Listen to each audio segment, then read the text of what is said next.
Akan tetapi yang lebih mengerikan bukanlah kematian di saat kematian itu datang, tetapi yang lebih mengerikan lagi jamaah yang dimuliakan Allah adalah apa kondisi kita setelah kematian.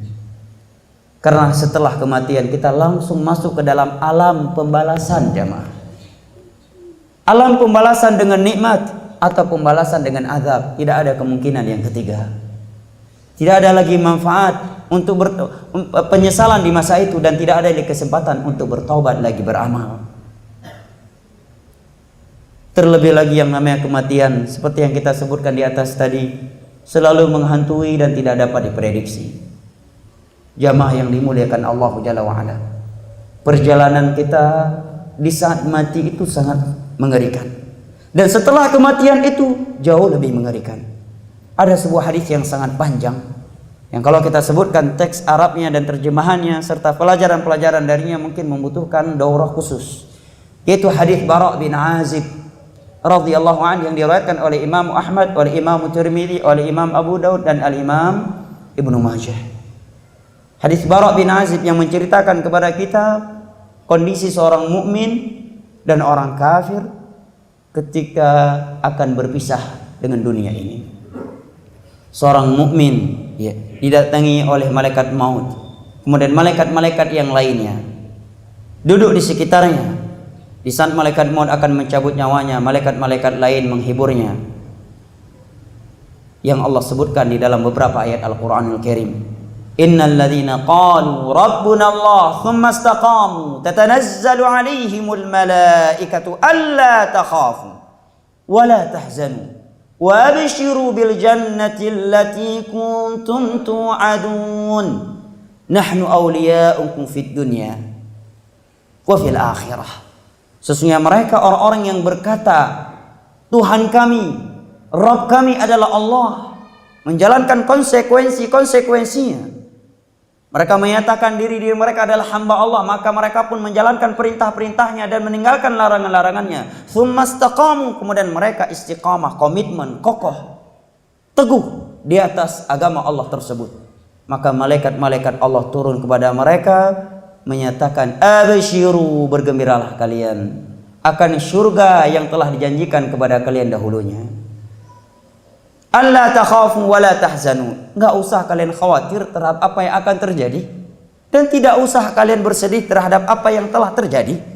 Wa abshiru, bergembiralah kalian terhadap surga yang telah dijanjikan dahulunya kepada kalian. Kami adalah wali-wali Allah kepada kalian, wali-wali Allah untuk kalian ketika di dunia dan juga ketika akhirat. Kata Imam Ibnu Katsir, ini menjelang wafat mereka. Ini menjelang wafat mereka. Ini berita gembira dari Allah untuk hamba-hambanya yang istiqamah di atas agama Allah. Makanya kalau kita melihat orang-orang yang meninggal dan sebelumnya dia adalah orang yang taat kepada Allah, berada di atas akidah Al-Quran, di akidahnya mereka para sahabat Nabi SAW, tenang hatinya, dia nggak khawatir, tidak sedih, karena dia dihibur oleh malaikat-malaikat Allah. Anak-anak yang akan dia tinggalkan, Allah yang akan menjaminnya, Allah yang akan menjaganya, Allah yang akan memberikan rezeki kepada mereka. Subhanallah. Maka malaikat pun membawa kain kafan selembut kain sutra, mencabut nyawanya selembut dengan cara yang sangat lembut, dengan cara yang sangat lembut. Kemudian diberikan wewangian. Setelah itu dia dibawa ke langit. Ketika dibawa ke langit, malaikat-malaikat penjaga langit bertanya, ruh siapa ini? Begitu harum semerbanya dia. Maka dia pun disebutkan dengan namanya yang dia diberikan dengan nama tersebut ketika di dunia. Setelah itu Allah Subhanahu wa taala menyatakan kepada malaikat-malaikat yang membawa ruh dia tersebut, kembalikan hambaku tersebut, ruh hambaku tersebut ke jasadnya, kemudian ditetapkan dia tempatnya di dalam surga di Illiyin. Wa afrishulah, bentangkan kuburannya, maka datanglah nikmat-nikmat bau harum dari surga ke dalamnya, ke dalam kuburannya. Setiap hari dia berkata, ya Rabb aqimis, ya Allah tegakkan hari kiamat. Dia ingin segera masuk ke dalam surga yang selama ini dia rasakan baunya, yang mengalir ke dalam kuburannya, nikmat-nikmat atau wangian yang ada di dalam surga. Saking bahagianya dia, saking nyamannya dia, dan saking cintanya dia kepada Allah. Setiap harinya dia berdoa, ya Allah segerakan hari kiamat, ya Allah segerakan hari kiamat, agar dia bisa masuk langsung ke dalam surga tersebut. Tetapi sebaliknya jamaah yang dimuliakan Allah, kata Nabi SAW, hamba yang kafir, dalam riwayat yang lain fajir itu banyak berbuat dosa.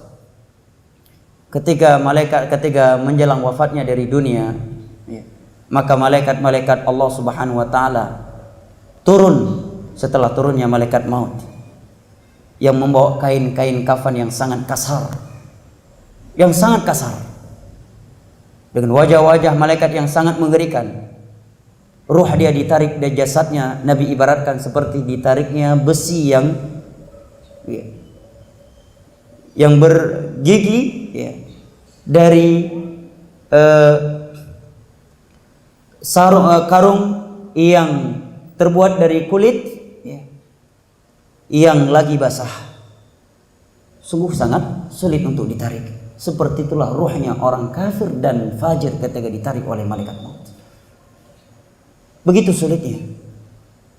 Namun di sini para ulama menerangkan, bukan berarti kalau ada orang yang meninggal dalam keadaan susah berarti udah pasti dia su'ul khatimah. Karena Nabi kita ketika meninggal dalam keadaan genting, sampai-sampai Fatimah berkata, wa karba abata, betapa gentingnya kondisi engkau wahai sang ayah, wahai ayahanda. Maka Nabi menyatakan tidak ada kegentingan terhadap ayahmu setelah ini. Maka kata Imam Ibnu Qayyim, apabila seorang mukmin di saat matinya sulit, maka itu kesulitan terakhir dia di dunia sebelum dia mendapatkan kemudahan di alam barzakh. Tetapi apabila seorang mukmin ketika nyawanya dicabut dengan mudah, maka itu kemudahan yang pertama Allah berikan kepadanya sebelum kemudahan yang ada di dalam alam barzakh. Maka ruhnya pun ditarik. Waktu sudah habis ya? Ruhnya pun ditarik dengan sangat keras dan sangat kasar. Kemudian dibawa ke langit, tidak diterima oleh Allah Subhanahu wa taala. Pintu-pintu langit ditutup dan tidak dibuka untuk dia. Hatta yalijal jamalu fi sammil khiyal. Pintu langit akan dibuka untuk ruh ini kalau seekor onta itu bisa masuk ke dalam lubang jarum, sesuatu yang mustahil. Maka dia bukan dikembalikan ke dalam jasadnya, tetapi dilemparkan oleh malaikat maut yang membawa dia ke langit. Dari langit Allah lemparkan dia ke dalam jasadnya kembali. Kalau ruh seorang mukmin yang taat tadi dikembalikan lagi oleh malaikat maut. Adapun dia dilemparkan dari langit sampai ke bumi. Itulah yang Allah menyatakan dalam Al-Qur'anul Karim, innahu may yusyrik billah faka'annama kharra minas sama fatakhtafuhu at-tayr aw tahwi bihi ar-rihu fi makanin sahiq. Setelah itu dia akan masuk ke dalam alam barzakh, alam pembalasan jamaah. Setelah kematian kita akan masuk ke dalam alam barzakh jamaah. Dan di alam barzakh kita tidak tahu berapa lama kita akan berada di dalamnya. Apakah 1000 tahun, 100 tahun, ataukah lebih dari itu? Dan kondisi kita di alam barzakh hanya dua kondisi, diberikan nikmat atau merasakan azab.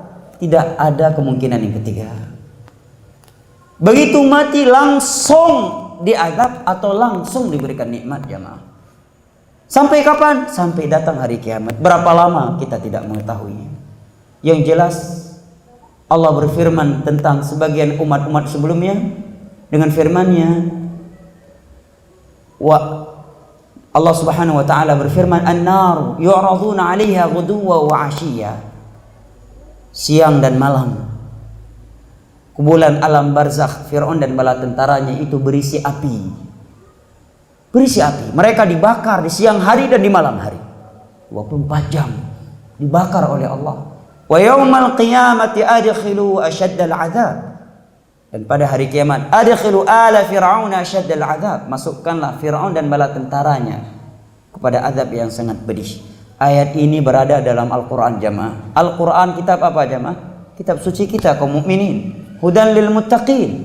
Agar apa? Agar kita mengambil pelajaran. Ini loh yang Allah ancam, Allah berikan kepada Firaun dan bala tentara. Ingat, kalau kalian mengikuti jalannya Firaun dan bala tentaranya, maka kalian akan mendapatkan hal yang sama. Karena Al-Quran hudan lil muttaqin.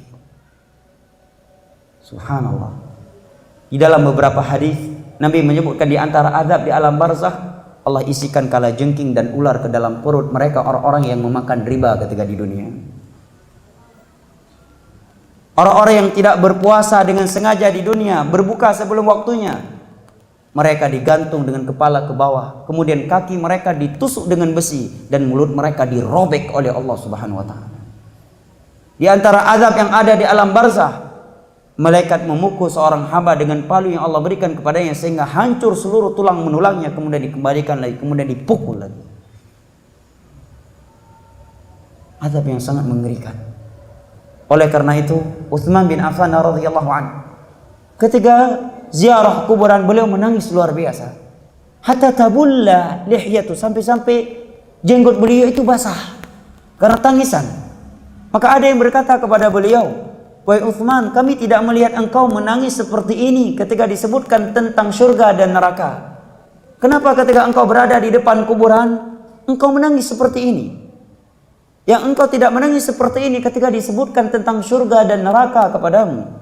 Apa yang beliau jawab jamaah dimuliakan Allah? Beliau menyatakan, "Laqad sami'tu Rasulullah sallallahu alaihi wasallam yaqul, inna hadhil qubur awwalu manazilil akhirah.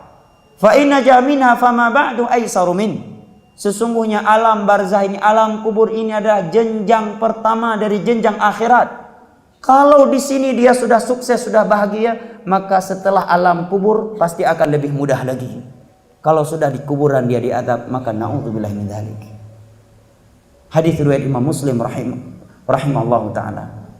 Sekali lagi jamaah, alam kuburan, alam barzakh adalah alam yang sangat mengerikan bagi orang-orang yang celaka, tetapi dia sebaliknya menjadi raudhatun min riyadil jannah, taman dari taman-taman surga bagi orang-orang yang bertakwa kepada Allah Jalla wa Ala. Dan kita di dalamnya hanya dengan dua kondisi: diberikan nikmat atau merasakan azab.